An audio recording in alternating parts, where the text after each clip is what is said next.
Num encontro das forças da natureza, em um mundo oculto, um milagre tropical. Neste instante, a evolução está construindo um colosso vivo. Um gigante construído pela menor criatura da natureza. Um modelo de reencarnação. Um sobrevivente nascido de um desastre.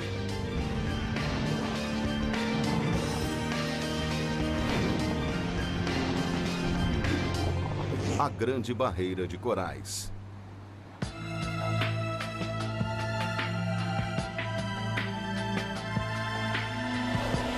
Maravilhas da natureza. A Grande Barreira de Corais.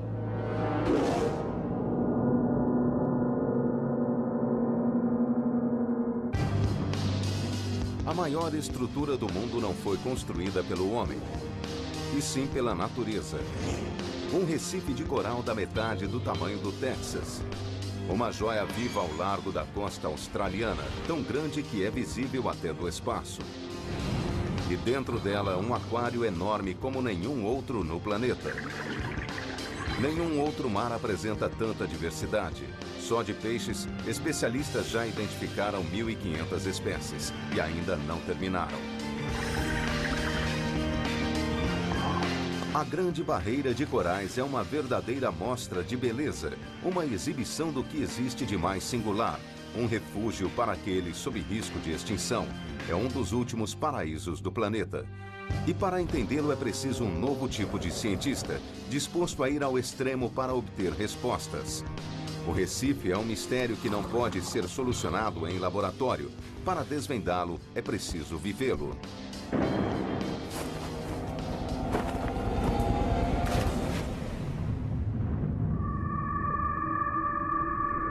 A beleza nada lado a lado com a violência. Aqui os peixes têm a menor expectativa de vida do planeta. Contudo, o Recife é uma orquestra de viventes.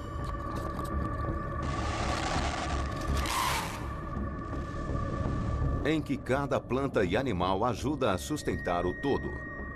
Os dejetos dos bodiões cimentam o Recife. As anêmonas do mar oferecem um paraíso para os mais vulneráveis. E até os assassinos têm o seu papel, evitando uma explosão populacional que destruiria este frágil ecossistema. A vida não só habita aqui. O próprio Recife é construído por um de seus menores inquilinos.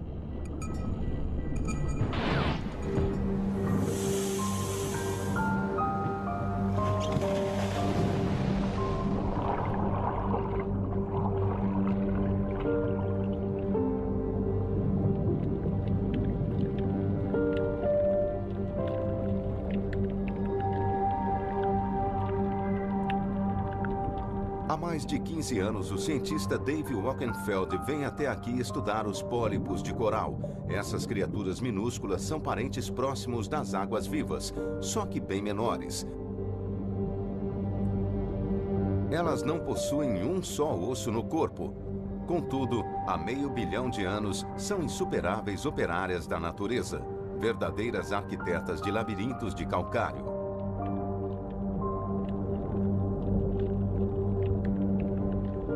Observando a superfície desses corais, dá para ver centenas de minúsculos pólipos.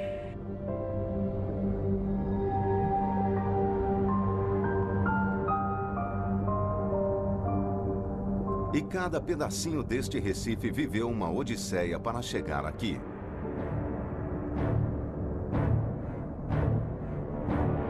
O coral começa sua vida em forma de larva, flutuando livremente pelo oceano. E para cada uma delas, as chances de sobrevivência são mínimas.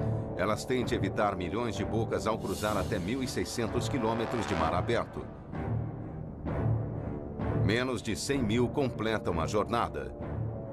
E a seguir, enfrentam seu segundo obstáculo, encontrar o local perfeito para parar.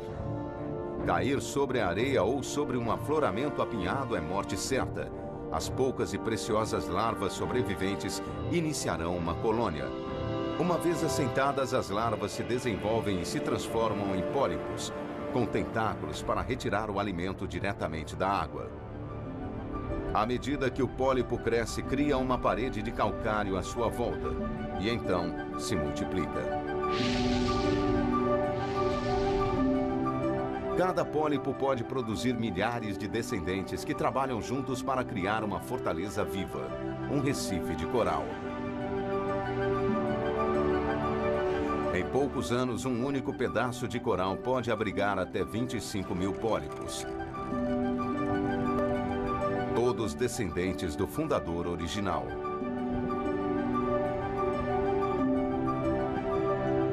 Essas criaturas vivem em passo rápido, mas nem todas morrem jovens. Muitos corais que ajudam a construir o Recife vivem somente alguns anos, mas outros, como indivíduos, chegam aos 1000 anos ou mais. Esses animais são tão antigos quanto qualquer outra planta ou animal do planeta. Eles são incríveis.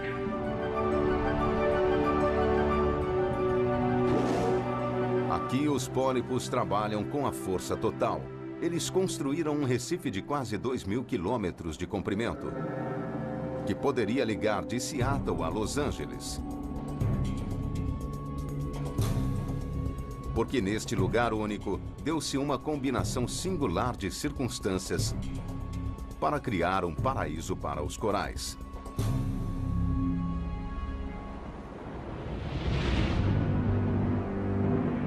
Todo o Recife está alojado sobre uma borda parcialmente submersa da costa australiana, conhecida como plataforma continental. Outros continentes têm plataformas, mas nenhuma como esta. Ela é imensa. Em alguns lugares chega a ter 160 quilômetros de largura. E como nesta plataforma, é verão o ano todo.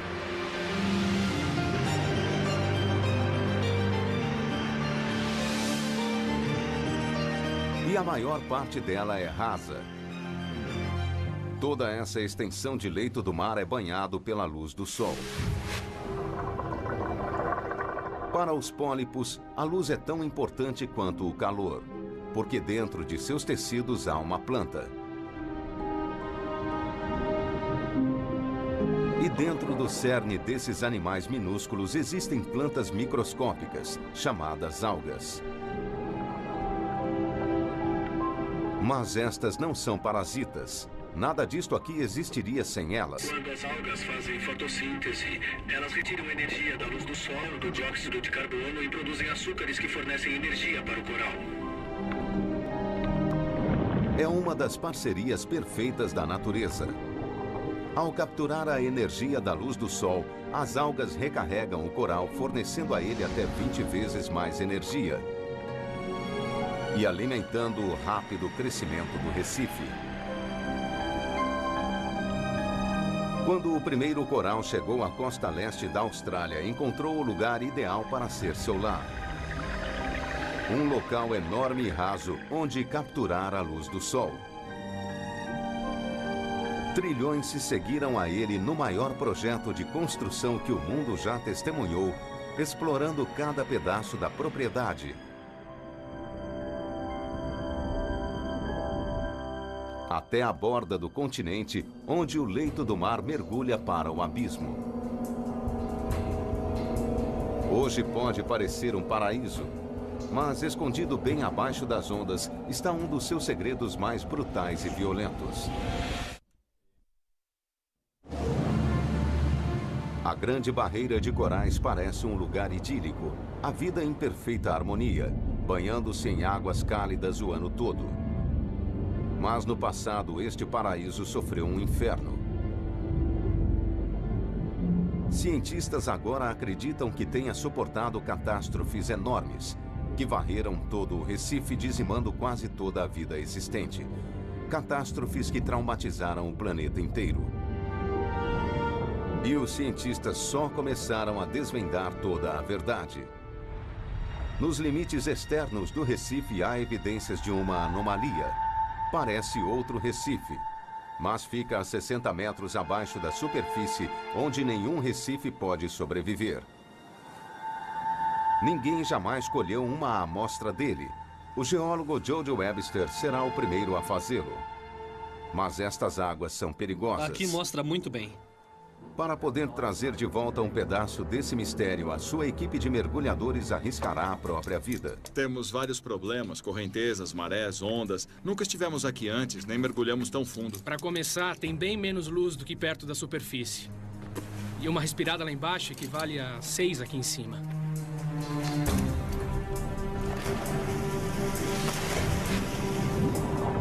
Ele só tem 25 minutos de tempo de mergulho e só a descida até lá levará 10 minutos. Tudo bem, Chico? Sim, tudo bem. Descendo agora.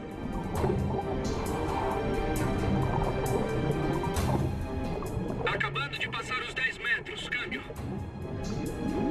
A vida marinha está concentrada no topo do oceano. E quanto mais descem, mais difíceis ficam as condições. A visibilidade não está muito boa. Câmbio. A apenas 18 metros, a incidência de luz é só um quarto daquela na superfície. As cores produzidas pelos raios de sol desapareceram, deixando o mundo banhado no mais frio azul. Para as plantas, isso sinaliza o início da zona da morte. Chico, para que lado você acha que fica? Nesta direção. 30 metros. Para viver, o coral precisa que a temperatura da água esteja acima dos 22 graus. E quanto mais fundo eles descem, mais frio fica. Cheguei à marca dos 40 metros.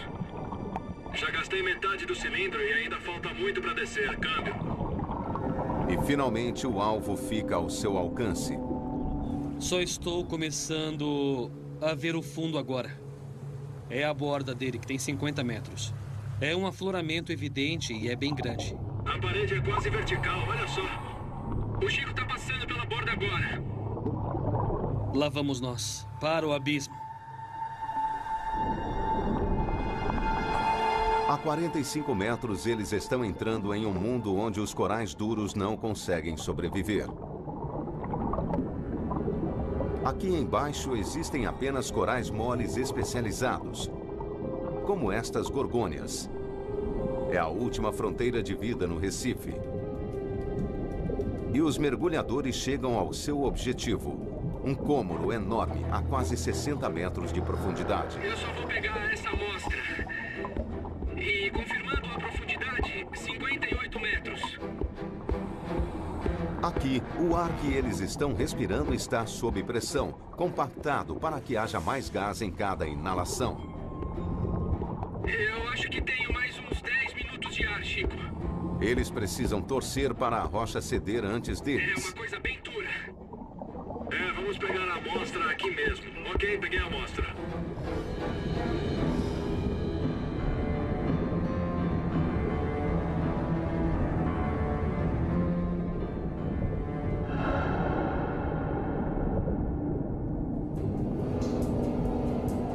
Restam-lhes poucos minutos. Eles precisam levar a amostra para a superfície. Vamos ver o que tem aqui dentro. Para Jody, este é o momento da verdade. Viu? Olha só. Ele é a primeira pessoa a ver o que está oculto muito abaixo do Recife. Tem mesmo um coral aqui dentro. Dá pra ver a estrutura aqui. Sem dúvida, isso é um coral. E não é um coral qualquer. A amostra que trouxeram das profundezas parece desafiar a natureza. É uma espécie de coral que só pode crescer em águas rasas. Qual seria a explicação para isso? A órbita da Terra não é estável.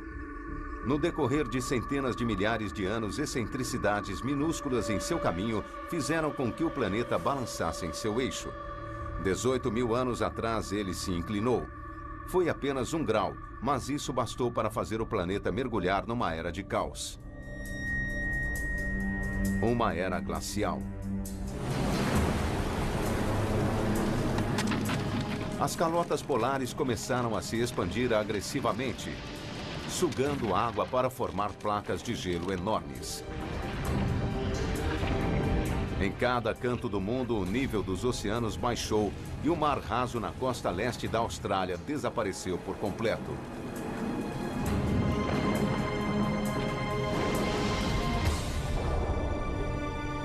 Elevado, um recife ressecou exposto ao ar e ao sol forte. 1 trilhão de criaturas minúsculas morreram em seu próprio lar. Para o coral foi um apocalipse. Quando a era do gelo terminou, o mar voltou e submergiu um recife morto. Mas o que o trouxe de volta à vida?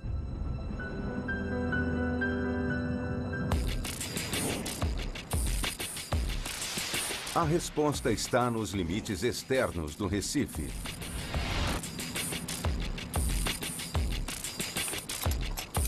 Will Gadd está indo ao encontro de uma força invisível da natureza, que espera todos os dias no mesmo lugar, o dia todo, a noite toda, o ano todo. Ela tanto dá como tira a vida. Este é um dos pontos de mergulho mais famosos que existe aqui. Estamos no topo do Recife Marginal número 10. Ali do outro lado dá para ver a onda arrebentando. Aquilo é mar aberto.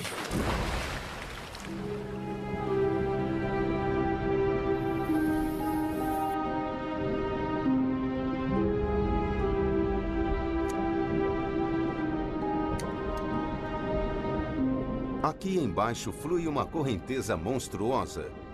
Ela dispara ao longo do recife muito mais rápido do que um humano pode nadar. A sua única opção é deixar-se levar. Mas o que pode matar um mergulhador é também o sangue da vida deste recife.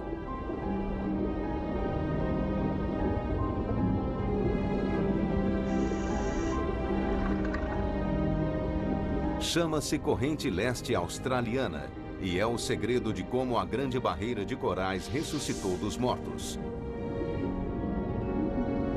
Ela tem mais de 160 quilômetros de largura, 460 metros de profundidade e carrega para o sul cerca de 30 milhões de toneladas de água por segundo, 2.000 vezes o fluxo do rio Mississippi. Ela carrega um suprimento constante de larvas de coral de outros recifes em outros oceanos, prontas para reparar quaisquer danos que o coral tenha sofrido, por maiores que sejam.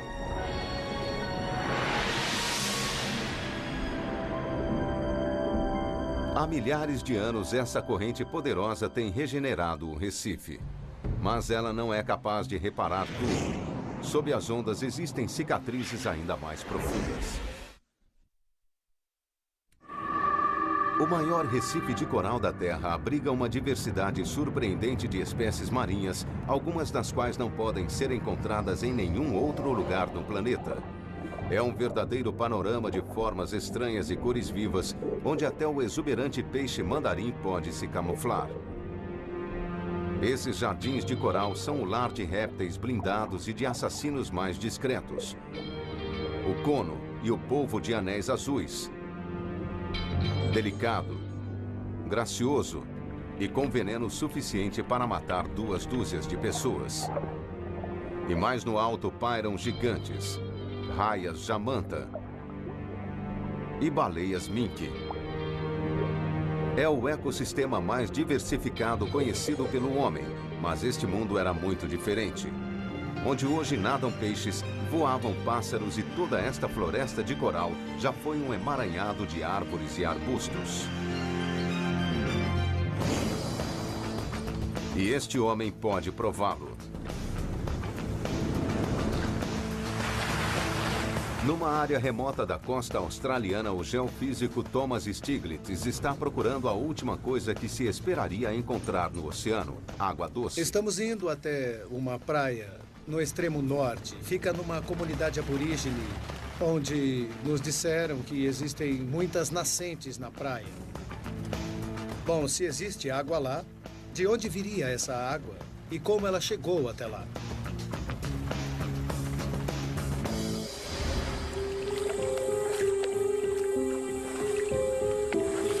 Eu acho que em algum lugar por aqui parece haver uma das grandes. Eu só estou tentando encontrá-la. Na verdade, é uma tarefa bem traiçoeira. Tem areia movediça nas praias e você pode cair nela, porque a areia é muito macia. Aqui está. Encontrei, eu acho. Uma nascente. E o que sai daqui é água doce, que pode ser bebida. Está vendo essa coisa borbulhando aqui? Os antigos moradores deste lugar chamam de Buyurbindi, água doce no oceano. E os australianos os chamam de Wonk Holes, nascentes de água doce no meio do mar.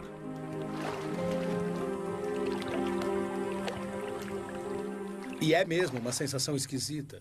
Quando se está no meio do oceano, pensa que com isso toda a água aqui deveria ser salobra, mas não é.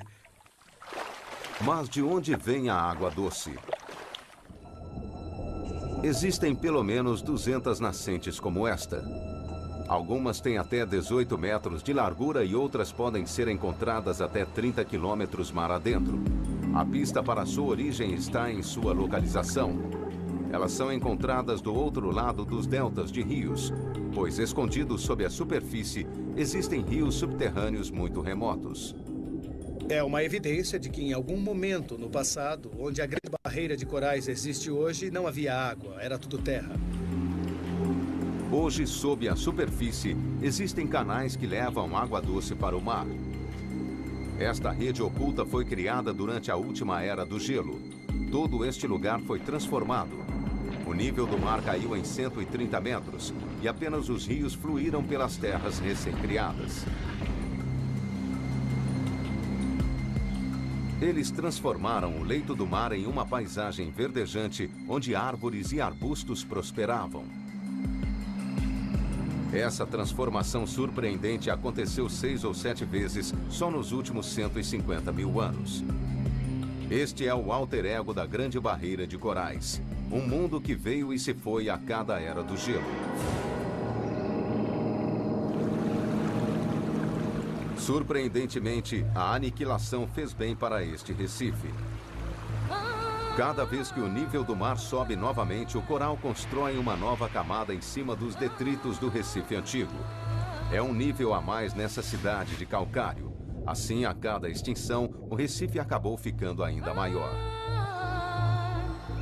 Mas as nascentes submarinas jamais ficarão totalmente cobertas, porque o coral não é capaz de crescer na água doce. Elas permanecerão como um lembrete indelével das vidas passadas do Recife.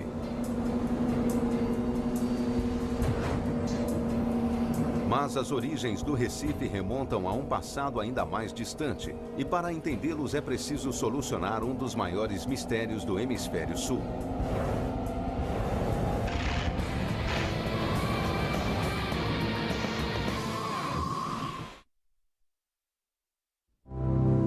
É preciso um conjunto singular de circunstâncias para construir algo do vulto da Grande Barreira de Corais. E a mais importante delas é a localização perfeita. Todo este recife está nos trópicos. E isso é sinônimo de águas cálidas e sol forte o ano todo. Sem eles, o Recife não poderia atingir o seu tamanho colossal. Então, como a Grande Barreira de Corais acabou se formando aqui, neste local perfeito? Ela sempre esteve aqui? As evidências geológicas dizem que não. Incrivelmente, parece que a vida na Austrália começou na região mais meridional possível, como parte da Antártida. Fria e escura demais para este Recife épico. Mas as evidências dessa transformação incrível não estão no mar, e sim em terra. Algo muito grandioso transformou este lugar em mundo escuro e frio num cálido paraíso tropical. A resposta está encerrada em uma cadeia de montanhas que se estende pela costa leste da Austrália como uma espinha dorsal rochosa, chamada de Grande Cordilheira Australiana. O superdetetive geológico Kurt Nessel está caçando a montanha certa, uma que contenha as respostas. Mas esta cordilheira tem 3.200 quilômetros de comprimento, portanto ele trabalha com o parapentista Will Gadd para cobrir mais terreno.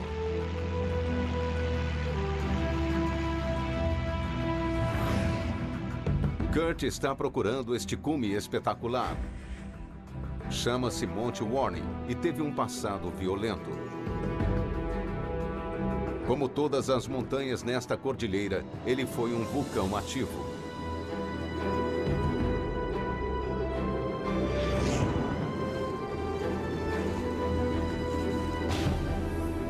Bom, estamos olhando para o núcleo do vulcão que é conhecido como Monte Warning. Aquele cume está a um pouco mais de 1.100 metros. Mas quando estava ativo, o cume desse vulcão ficava a 1.800 metros de altura. Milhões de anos de ventos e outros elementos climáticos o desgastaram. 160 quilômetros ao norte estão as montanhas Glasshouse, tudo o que resta do interior de outro vulcão enorme. Para entender como a Grande Barreira de Corais começou, eles precisarão de amostras dos cumes das duas montanhas. Mas esta tem cerca de 460 metros de altura. Não é o lugar mais acessível do mundo.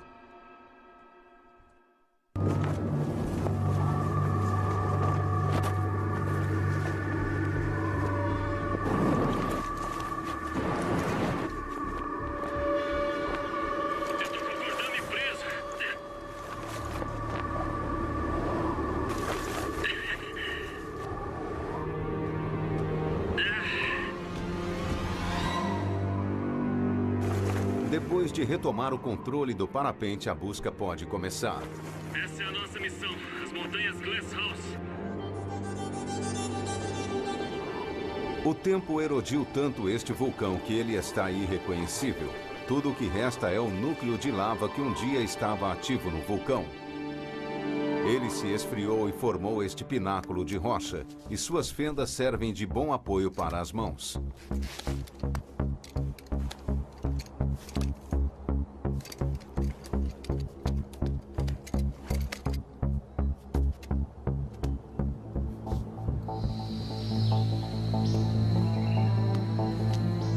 Agora, Kurt está nas encostas menos erodidas do Monte Warning, que foram formadas por poeira e cinzas de antigas erupções.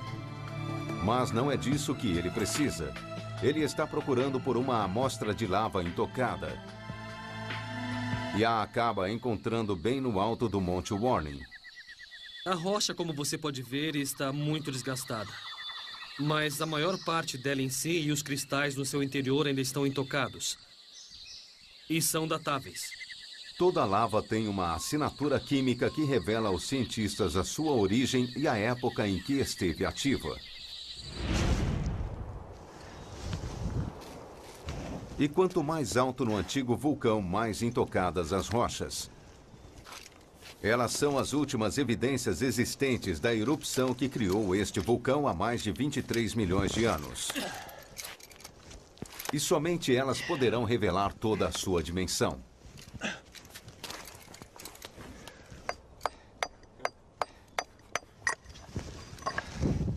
A 150 metros, Will finalmente consegue colher uma amostra. Agora só tem que descobrir como descer.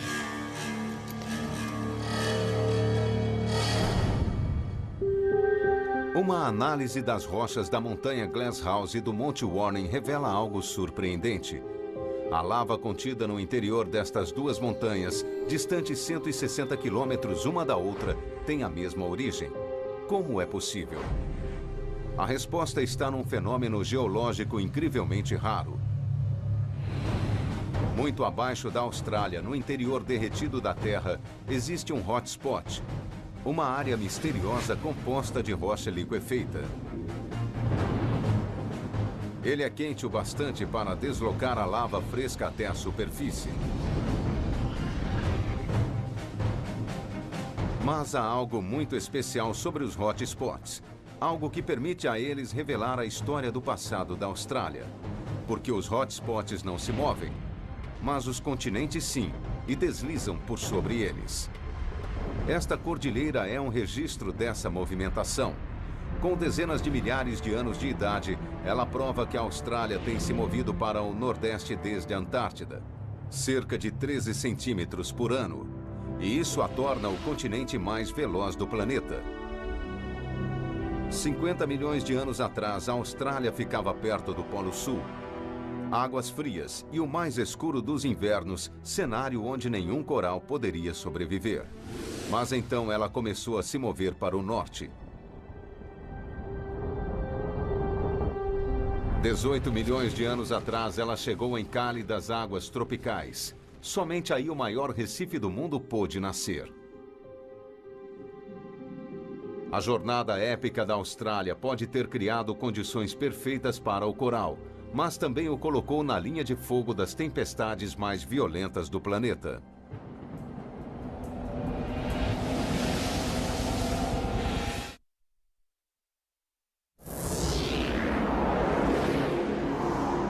Durante milhares de anos, as condições que criaram o maior ser vivente do mundo estiveram em perfeito equilíbrio. Até mesmo os elementos locais trabalham em harmonia para criar o Recife. Localizado nos trópicos, o Sol atinge a água em um ângulo tão preciso que praticamente nenhum calor é refletido.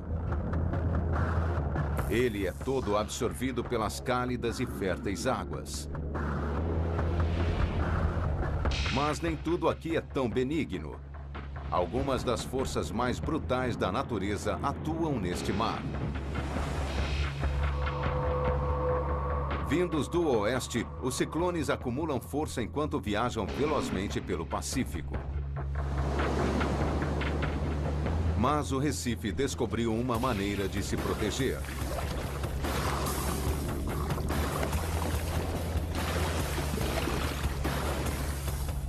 Há um motivo para o nome Grande Barreira. Ela atua como um quebra-mar, absorvendo o impacto das tempestades e abrigando o litoral. É a primeira linha de defesa da Austrália contra a fúria do oceano, protegendo não apenas o Recife, mas todo um continente.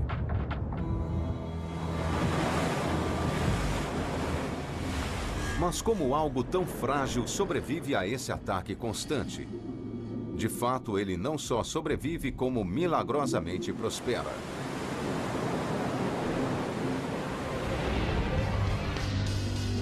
Aqui, as ondas agem como incêndios florestais, varrendo o Recife e levando afloramentos antigos.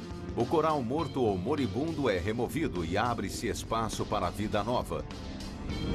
E o movimento das ondas leva para longe a areia e o lodo que poderiam sufocar os corais. Essas ondas destrutivas fazem parte do ciclo de vida do Recife, tanto quanto os animais que o habitam e os corais que o formam.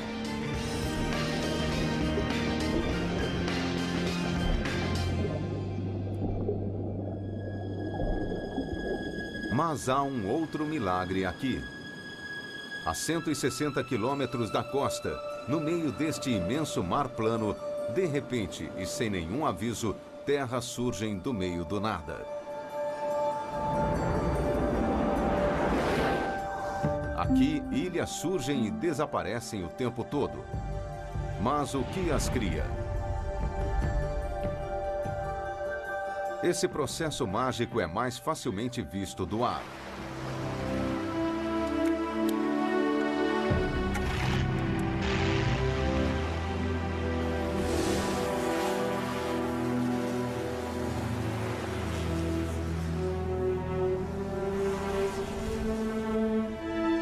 Quando ondas atingem um recife perto de sua superfície, elas destroem o seu esqueleto rochoso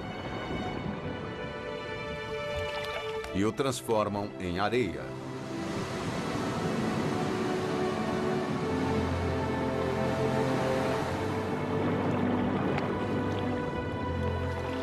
A areia vai assentando uma camada após a outra até que finalmente emerge uma ilha.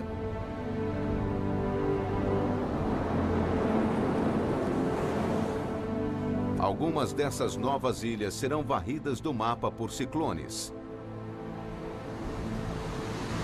Mas com a ajuda vinda do alto, as ilhas podem resistir e até crescer.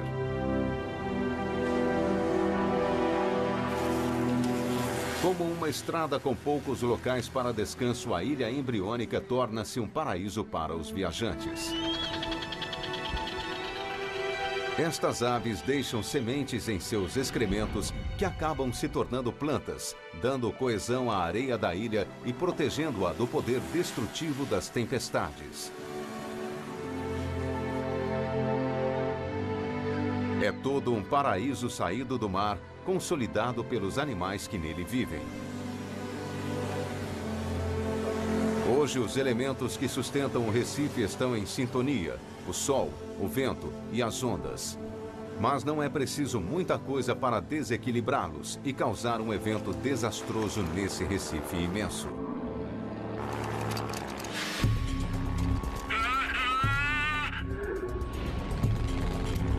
E isso pode acontecer antes do que se imagina.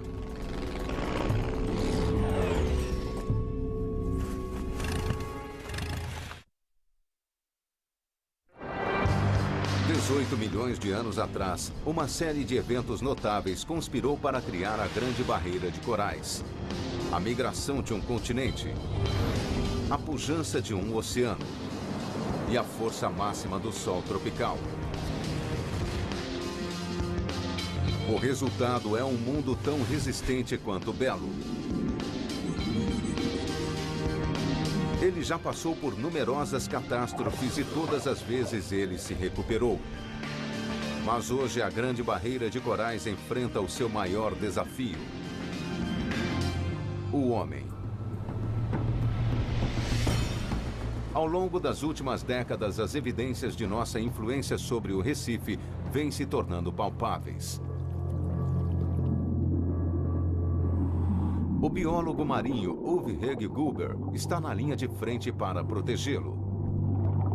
Hoje ele está aqui para procurar um de seus maiores inimigos, uma única criatura com o poder de destruir o maior recife do mundo.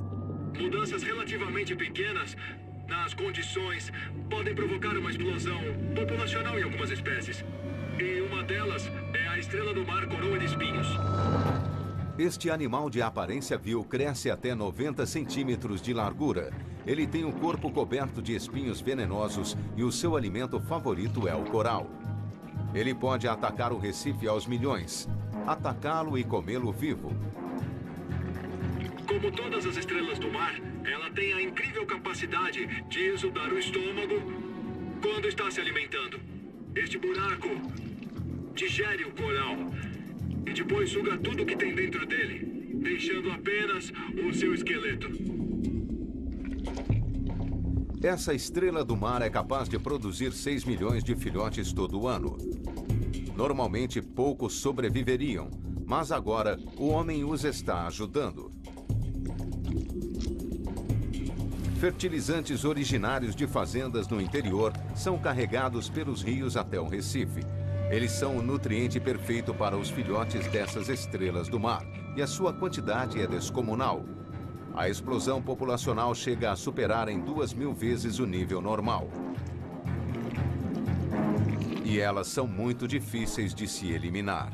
Um dos métodos iniciais de eliminação era literalmente cortá-las ao meio com uma faca. Mas as estrelas do mar têm uma característica surpreendente: elas podem se regenerar. Em vez de matá-las, cortar estas criaturas ao meio acaba criando duas delas. Para controlar a sua população, elas têm de ser removidas à mão do Recife e injetadas com veneno. Atualmente, os níveis de poluição diminuíram, assim como a população das coroas de espinhos. Pelo menos por enquanto. Mas o mundo moderno está fazendo coisas ainda piores ao Recife. Até mesmo a menor mudança climática afeta a ordem natural das coisas aqui. E as tartarugas já começam a sentir. Seus ovos são muito sensíveis ao calor. Com as temperaturas mais altas, menos ovos estão eclodindo e a população de tartarugas está em declínio. Daqui a 40 anos, pode não haver mais nenhuma.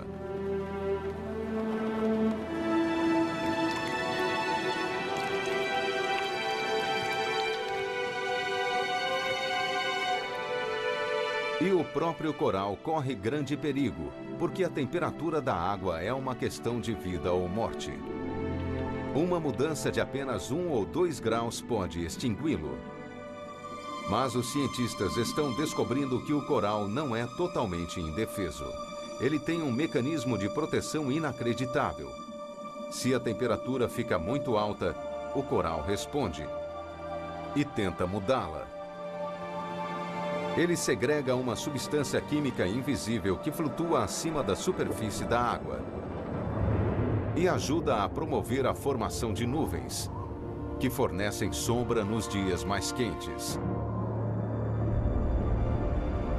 É um mecanismo surpreendente, mas que aparentemente vem sendo sobrepujado. Recentemente, o coral tem dado sinais de não suportar mais. Porque quando fica superaquecido, ele se autodestrói, expelindo algas que vivem com ele. E ele fica pálido, num processo conhecido como descoramento. É uma medida desesperada que acabará por matar o coral.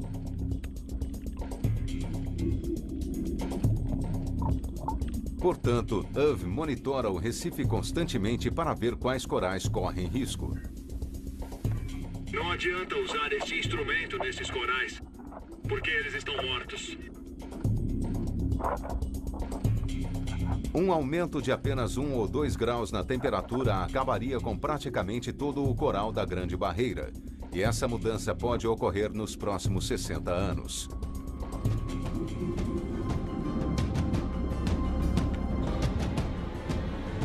Nada de corais, nem peixes, nem vida.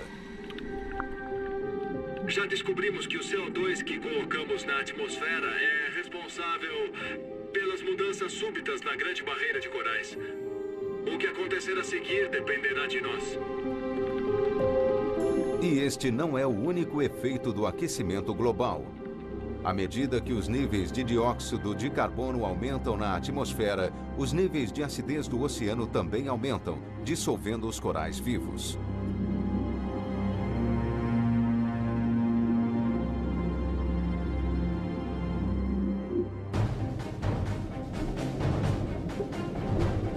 Se isso continuar, a Grande Barreira de Corais perecerá. Nossa geração talvez seja a última a ver essa maravilha natural tão incrível como ela é hoje.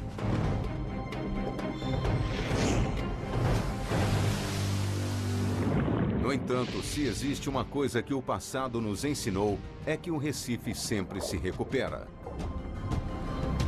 Mas a grande questão é, estaremos por aqui para ver isso?